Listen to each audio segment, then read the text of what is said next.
السلام علیکم۔ آج ہم بات کریں گے اصحاب صفا کے بارے میں۔ صفا صاحبان کو کہتے ہیں۔ یہ ایک صاحبان تھا جو مسجد نبوی صلی اللہ علیہ وآلہ وسلم کے ایک کنارہ پر مسجد سے ملا ہوا تھا۔ صحابہ میں سے اکثر تو مشاغل دینی کے ساتھ ساتھ ہر قسم کے کاروبار، تجارت اور زراعت وغیرہ بھی کرتے تھے، لیکن چند لوگوں نے اپنی زندگی صرف عبادت اور حضرت صلی اللہ علیہ وآلہ وسلم کی تربیت پذیری پر نظر کر دی تھی۔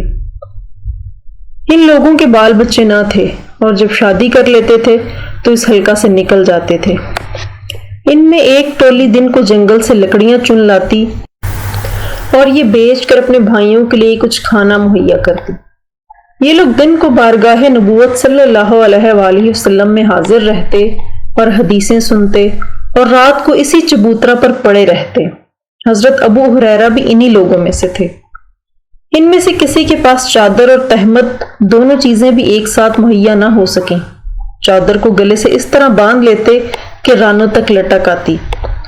اکثر انصار کھجوروں کی پھلی ہوئی شاخیں توڑ کر لاتے اور چھت میں لگا دیتے۔ کھجوریں جو ٹپک ٹپک کر گرتی یہ اٹھا کر کھا لیتے۔ کبھی 2 دن کھانے کو نہیں ملتا تھا۔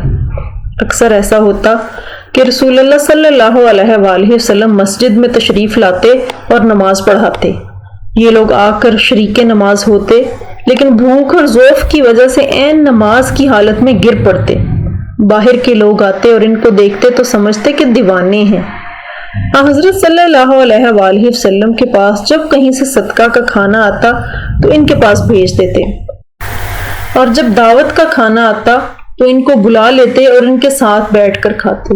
اکثر ایسا ہوتا کہ راتوں کو حضرت صلی اللہ علیہ وآلہ وسلم ان کو مہاجرین اور انصار پر تقسیم کر دیتے تاکہ اپنے وسائل کے موافق ہر شخص ایک 2 کو اپنے ساتھ لے جائے اور ان کو کھانا کھلائے۔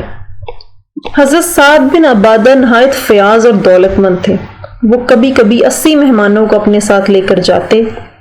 حضرت صلی اللہ علیہ وآلہ وسلم ان لوگوں کا اس قدر خیال رکھتے تھے کہ جب ایک دفعہ حضرت صلی اللہ علیہ وآلہ وسلم سے فاطمہ الزہرا نے درخواست کی کہ میرے ہاتھوں میں چکی پیستے پیستے نیل پڑ گئے ہیں، مجھ کو ایک کنیز عنایت ہو، تو آپ صلی اللہ علیہ وآلہ وسلم نے فرمایا کہ یہ نہیں ہو سکتا کہ میں تم کو دوں اور صفا والے بھوکے مریں۔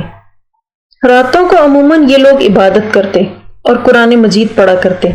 ان کے لیے ایک معلم مقرر تھا، اس کے پاس جا کر پڑھتے۔ اسی بنا پر ان میں سے اکثر قاری کہلاتے تھے۔